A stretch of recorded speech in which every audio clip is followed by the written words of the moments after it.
మనం చరిత్రను గమనిస్తే కొన్ని కుటుంబాల కథలు, వాళ్ళ వారసత్వపు విషయాలు అవి కేవలం వాళ్లకే పరిమితం కావు కదా. నిజమే. అవి కొన్నిసార్లు పెద్ద పెద్ద జాతుల భవిష్యత్తునే మార్చేస్తాయి. అవును. అబ్రహాము కథనే తీసుకుంటే మనకు వెంటనే షారా, ఇస్సాకు గుర్తుకొస్తారు.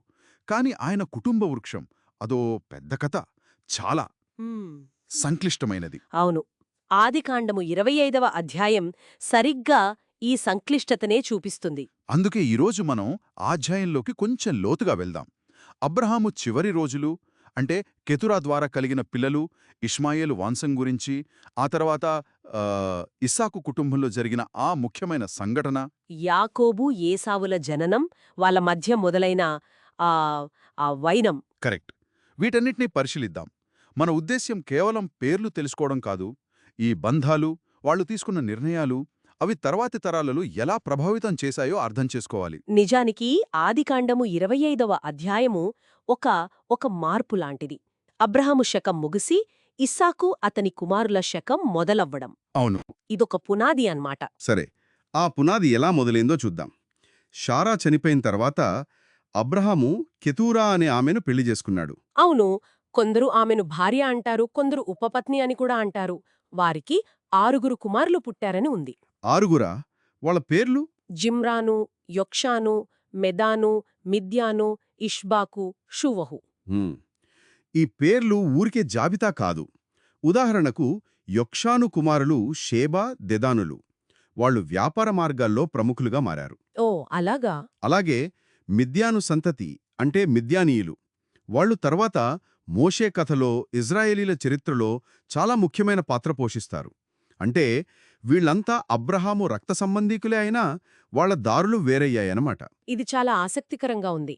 ఎందుకంటే అబ్రహాము తన ఆస్తినంతా, అంటే ముఖ్యమైన వారసత్వాన్ని ఇస్సాకుకే ఇచ్చాడు కదా. అవును. మరి కెతూరా కుమారులకు కేవలం బహుమానాలిచ్చి వాళ్లను దూరంగా తూర్పు దేశాలకు పంపించేశాడు. అది ఆయన బతుకుండగానే. ఎందుకలా? దాని వెనక ఒక స్పష్టమైన కారణముంది. దేవుడిచ్చిన వాగ్దానం, ఆ నిబంధన ఇస్సాకుతోనే కొనసాగాలి అనేది అబ్రహం నమ్మకం. అవును. కాబట్టి భవిష్యత్తులో ఈ వారసత్వపు హక్కుల గొడవలు రాకూడదని ఇస్సాకు స్థానాన్ని పక్కాగా నిలబెట్టడానికే ఈ పని చేసుండొచ్చు. ఒక రకంగా వాగ్దాన సంతతిని వేరుచేసి చూపించే ప్రయత్నం. అంటే ఆస్తి పంపకాల ద్వారా ఆధ్యాత్మిక వారసత్వాన్ని కూడా నిర్ణయించినట్లయింది. అంతే. ఇక అబ్రహాము చివరి రోజులకొస్తే ఆయన 175 సంవత్సరాలు బతికాడు. మంచి ముసలితనమున ప్రాణం విడిచి తన పితరుల దగ్గరకు చేర్చబడ్డాడు అని చదువుతాం. చాలా ప్రశాంతమైన ముగింపు అనిపిస్తుంది. నిజమే. కాని అక్కడ ఇంకో ముఖ్యమైన విషయముంది. కొంచెం ఆశ్చర్యం కూడా కలిగిస్తుంది. అబ్రహామును సమాధి చేసింది ఇస్సాకు, ఇష్మాయేలు ఇద్దరు కలిసంట. అవునా? ఇద్దరు కలిసా? అవును. గతంలో హాగరు, ఇష్మాయేలును వెలివేయడం, షారా వ్యతిరేకత, ఇవన్నీ గుర్తుంచుకుంటే తండ్రి చనిపోయినప్పుడు ఈ అన్నదమ్ములు వేరువేరు తల్లుల పిల్లలైనా కలిసి రావడం, అంత్యక్రియలు చేయడం, ఇది చాలా లోతైన విషయం.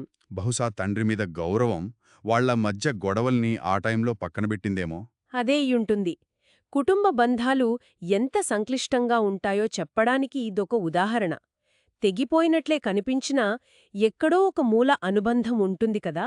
ఆ బంధాలలా ఉంటే అబ్రహాము వారసత్వంలో అసలు వాగ్దానం ఇస్సాకు వైపు వెళ్ళింది గదా. అవును. అబ్రహాము చనిపోయిన తర్వాత దేవుడు ఇస్సాకును ఆశీర్వదించాడు. ఆయన బేర్ లేహాయ్ రోయ్ దగ్గర ఉండేవాడంట. అవును. ఇప్పుడు కథ ఇస్సాకు కుటుంబం మీదికి వస్తుంది. కాని దానికంటే ముందు గ్రంథకర్త ఇష్మాయేల్ వంశాన్ని కూడా రాశాడు. అది గమనించాలి. అవును, ఇష్మాయేల్ అబ్రహాముకు, హాగరుకు పుట్టిన మొదటి కొడుకు. అంతే. షారానాసి అయిన హాగరు ద్వారా. వాగ్దాన సంతానం కాకపోయినా దేవుడు హాగరుతో చెప్పాడు, ఇష్మాయేల్ను కూడా పెద్ద జనాంగంగా చేస్తానని. ఆ మాట నిజమైనట్లే. ఇష్మాయేలుకు కూడా 12 మంది కొడుకులు పుట్టారని, వాళ్లు 12 గోత్రాలకు రాజులయ్యారని ఉంది. ఆ పేర్లన్నీ చెప్పకపోయినా నెబాయోతు, కేదారు లాంటి పేర్లు తర్వాత కూడా వస్తాయి. ఈ 12 సంఖ్య ఆసక్తికరంగా ఉంది కదా. ఖచ్చితంగా. యాకోబుకు 12 మంది కొడుకులు, ఇస్రాయేలు 12 గోత్రాలకు మూలపురుషులైనట్లే ఇష్మాయేలుకు కూడా 12 మంది రాజులు ఉండటం అదొక సమాంతర నిర్మాణంలాంటిది. అంటే ఇద్దరి ప్రాముఖ్యతను చూపించడానికా? ఒక రకంగా అంతే. వాళ్లనుంచి కూడా పెద్ద జాతులు వస్తాయని చెప్పటం. వాళ్ళు నివసించిన ప్రాంతం హవీలా నుండి షూర్ వరకు తన సహోదరులందరి ఎదుక అని ఉంది. ఆ ఎదుట అంటే పక్కనే అని అర్థమా? దగ్గర అనే అర్థం ఉంది, కానీ కొన్నిసార్లు ఒకరికొకరు పోటీగా లేదా వ్యతిరేకంగా నిలబడటం అని కూడా సూచించవచ్చు. ఇది భవిష్యత్తులో ఇస్సాకు సంతతికి, ఇష్మాయేలు సంతతికి మధ్య రాబోయే గొడవలకొక చిన్న సూచనేమో. సరే, ఇప్పుడు మళ్ళీ ఇస్సాకు కథకు వద్దాం. ఇస్సాకు 40 ఏళ్లప్పుడు పద్దనరాముడు నుండి వచ్చిన రిబ్కాను పెళ్లి చేసుకున్నాడు. ఈమె లాబాను చెల్లెలు. ఇక్కడ కూడా కథలో ఒక చిన్న మలుపు. రిబ్కాకు పిల్లలు పుట్టలేదు మొదట. గొడ్రాలు. ఆ రోజుల్లో సంతానం లేకపోవడం చాలా పెద్ద విషయం. అబ్రాహాము షారాల కథలాగే ఉంది కొంచెం. అవును, వాగ్దానం ఎలా కొనసాగుతుంది అనే ప్రశ్న మళ్లీ వస్తుంది. కాని అబ్రహాము హాగరు దగ్గరకు వెళ్ళినట్లు కాకుండా ఇస్సాకు నేరుగా దేవుణ్ణి ప్రార్థించాడు. తన భార్య గొడ్రాలు కాబట్టి ఆమె కోసం యెహోవాను వేడుకున్నాడు అనుంది. దేవుడు విన్నాడా? విన్నాడు. రిబ్కా గర్భవతి అయింది. ఇది మళ్లీ దేవుడి జోక్యం, ప్రార్థనకున్న శక్తిని చూపిస్తుంది. అయితే గర్భమొచ్చాక కూడా రిబ్కాకు ప్రశాంతత లేనట్టుంది. కడుపులో పిల్లలు పెనుగులాడుకోవడం మొదలుపెట్టారంట. అవును, ఆ బాధ తట్టుకోలేక ఇలా అయితే నేను బతికుండడం ఎందుకు అనుకుని దేవుణ్ణడగటానికి వెళ్ళింది. ఏంటి గొడవ అని? దేవుడేం చెప్పాడు? దేవుడిచ్చిన జవాబు కేవలం ఆమె ఆందోళన తీర్చడమే కాదు, అదొక పెద్ద ప్రవచనం, భవిష్యత్తు చరిత్రను చెప్పే మాటలు. ఏమని? 2 జనములు నీ గర్భంలో ఉన్నాయి, 2 రాజ్యాలు నీ కడుపులో నుంచే వేరుగా వస్తాయి. ఒక రాజ్యం రెండో దానికంటే బలంగా ఉంటుంది. పెద్దవాడు చిన్నవాడికి దాసుడవుతాడు. ఇది చాలా చాలా కీలకమైన మాట. అంటే పుట్టేది 2 పిల్లలు కాదు, 2 జాతుల తండ్రులన్నమాట. అంతే, వాళ్ల మధ్య గొడవ గర్భంలోనే మొదలైంది. అది వాళ్ల పిల్లల మధ్య కూడా కొనసాగుతోంది. ఇంకా ముఖ్యంగా పెద్దవాడు చిన్నవాడికి సేవ చేస్తాడు అని చెప్పడం. ఇది సహజమైన పద్ధతికి విరుద్ధం. అంటే దేవుని ఎన్నిక వేరేలా ఉంటుందని సూచననా? అవును, దేవుని ప్రణాళికలు మన పద్ధతులకు అతీతమని చెప్పడం. ఆ ప్రవచనం తర్వాతే పిల్లలు పుట్టారు, కవలలు. కవలలు, అవును.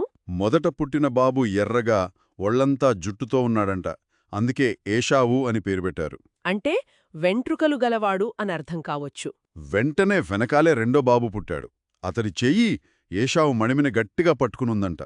ఆశ్చర్యం కదా. అందుకే అతనికి యాకోబు అని పేరు. యాకోబు అంటే మడిమె పట్టుకునేవాడు లేదా మోసం చేసేవాడు అనే అర్థాలు కూడా ఉన్నాయంట. వాళ్ల పుట్టుక, పేర్లే వాళ్ల భవిష్యత్తును చెబుతున్నట్లున్నాయి. ఖచ్చితంగా. పుట్టిన తీరు, ఆ పేర్లు అన్నీ తర్వాత జరిగే వాటికి గుర్తులుగా నిలుస్తాయి. ఏషావు శరీరం ఎరుపు, జుట్టుతో ముడిపడితే, యాకోబు చేసిన పని మడిమె పట్టుకోవడంతో ముడిపడ్డాడు. వాళ్లు పెరిగే కొద్దీ ఆ తేడాలు ఇంకా బాగా కనిపించాయి. ఏషావేమో వేటలో భలే నేర్పరి, అడవి మనిషి. అవును, బయట తిరిగే రకం. యాకోబు మాత్రం సాధువుగా, అంటే ప్రశాంతంగా ఇంట్లోనే ఉంటూ గుడారాల్లో నివసించేవాడంట. ఇక్కడ ఇంకో విషయం, తల్లిదండ్రుల పక్షపాతం. అది చాలా ముఖ్యం. ఇస్సాకు ఏషావును ఎక్కువ ఇష్టపడేవాడు, ఎందుకంటే అతను తెచ్చిన వేట మాంసం ఇష్టం. కాని తల్లి రిబ్కా మాత్రం యాకోబును ప్రేమించింది. ఈ పక్షపాతం చిన్న విషయంగా కనిపించినా కుటుంబంలో చాలా పెద్ద గొడవలకు దారితీస్తుంది. అన్నదమ్ముల మధ్య సహజంగా ఉండే పోటీని ఇది ద్వేషంగా మార్చగలదు. రిబ్కా ప్రేమ తర్వాత యాకోబుకు ఆశీర్వాదం రావడంలో ఉపయోగపడింది కదా. అవును, ఇస్సాకు ప్రేమ, ఏషావు స్వభావం రెండూ కలిసి ఆ పెద్దరికం హక్కు విషయంలో జరిగిన దానికి కారణమయ్యాయి. అవును, ఆ పెద్దరికం హక్కు కథ భలే నాటకీయంగా ఉంటుంది. ఒకరోజు యాకోబు ఇంట్లో చిక్కుడుకాయలతో ఏదో వంటకం చేస్తున్నాడు. ఎర్రగా ఉందంట అది. బహుశా ఎర్ర కందిపప్పయ్యుంటుంది. ఏషావు వేటాడి బాగా అలిసిపోయి ఆకలితో వచ్చాడు. యాకోబు వంటకం చూసి, నేను చచ్చిపోతున్నాను, ఆ ఎర్రగా ఉన్నది కొంచెం పోయి అని అడిగాడు. ఆ ఎర్రని వంటకం వల్లే అతనికి ఎదోము అంటే ఎరుపు అని ఇంకో పేరు కూడా వచ్చిందంట. ఆ క్షణంలో యాకోబు చాలా తెలివిగా లేదా అవకాశవాదంగా ప్రవర్తించాడు. వెంటనే ఏషావు బలహీనతను పట్టుకున్నాడు. అవును, నీ పెద్దరికం హక్కు ఈరోజు నాకమ్మే అని అడిగాడు. ఇది మామూలు విషయం కాదు గదా, పెద్దరికం హక్కు అంటే.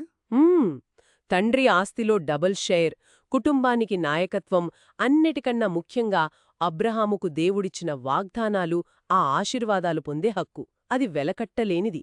ఆకలితో ఉన్న ఏషావుకు ఆ విలువ తెలియలేదు.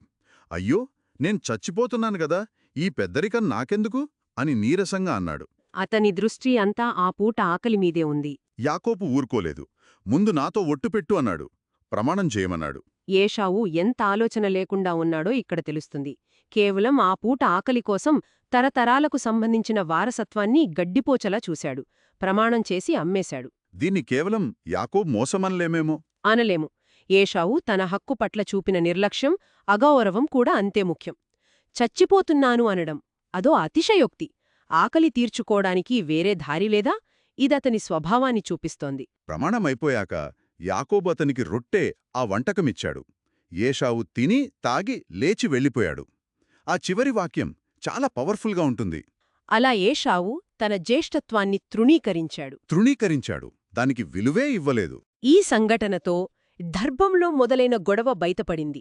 దేవుడు రిబ్కాకు చెప్పిన ప్రవచనం, పెద్దవాడు చిన్నవాడికి దాసురవుతాడు, అది నెరవేరడానికి ఇదొక దారిని తెరిచిందనమాట. అయితే ఇది యాకోబు తెలివా? లేక నైతికంగా తప్పా? ఏషావు తెలివితక్కువతనమా? ఇదంతా దేవుని ప్లానా? ఈ ప్రశ్నలు ఇక్కడితో ఆగవు. తర్వాత కథలో ఇంకా సంక్లిష్టంగా మారతాయి. మొత్తం మీద చూస్తే ఈ 25వ అధ్యాయం అబ్రహాము కుటుంబ విస్తృతిని, దానిలోని వేర్వేరు దారులను పరిచయం చేస్తుంది. అవును, ఇస్సాకు వాగ్దాన సంతతిగా నిలవడం, ఇష్మాయేల్, కెతురా కొడుకుల ద్వారా వేరే జాతులు రావడం, ఆ తర్వాత ఇస్సాకు కుటుంబంలో యాకోబు, ఏషావుల జననం, వాళ్ల స్వభావాలు, తల్లిదండ్రుల ఇష్టాలు, ముఖ్యంగా పెద్దరికం హక్కు, చేతులు మారడం, ఇవన్నీ రాబోయే తరాల చరిత్రకు, గొడవలకు పునాది వేశాయి. ఖచ్చితంగా ఈ పాత కుటుంబ కథల్లో మనం చూసే ఎంపికలు, బలహీనతలు, దేవుని జోక్యం, ఇవన్నీ తర్వాత వచ్చిన జాతుల మధ్య సంబంధాలను అర్థం చేసుకోవడానికి చాలా ముఖ్యం. ఒక చిన్న నిర్ణయం, ఒక పూటకూర కోసం అంత పెద్ద హక్కును వదులుకోవడం ఎంత పెద్ద ప్రభావం చూపిస్తుందో ఈ కథ మనకు గుర్తుచేస్తోంది. నిజమే. వారసత్వమంటే కేవలం ఆస్తి కాదు. అది బాధ్యతలు, ఆశీర్వాదాలు, ఒకరి గుర్తింపుతో కూడా ముడిపడి ఉంటుందని ఇది స్పష్టం చేస్తోంది. సరే, ఈనాటి మన పరిశీలనను ఒక ప్రశ్నతో ముగిద్దాం. పెద్దవాడు చిన్నవాడికి దాసుడవుతాడు అని దేవుడు ముందే చెప్పడం, తల్లి రిబ్కా యాకోబు వైపు ఉండడం, ఏషావు అంత తేలిగ్గా తన హక్కును వదిలేయడం, ఇవన్నీ చూస్తే యాకోబుకు ఆ పెద్దరకం హక్కు దక్కడం వెనుక అసలు కారణమేంటి? యాకోబు తెలివితేటలా? ఏషావు మూర్ఖత్వమా? రిబ్కా ప్లానా? లేక ఇదంతా దేవుడు ముందే రాసిన కథలో భాగమా? విధి ఎంత బలంగా పనిచేసింది? మనుషుల ఎంపికల పాత్ర ఎంత? దీని గురించి శ్రోతలు ఆలోచించవచ్చు. ఇది నిజంగా లోతుగా ఆలోచించాల్సిన విషయమే. ఈ పాత కథలు మనకు సమాధానాల కన్నా ఎక్కువ ప్రశ్నల్లే మిగులుస్తాయి ఒక్కోసారి. ఈనాటి మన చర్చను ఇక్కడితో ముగిద్దాం.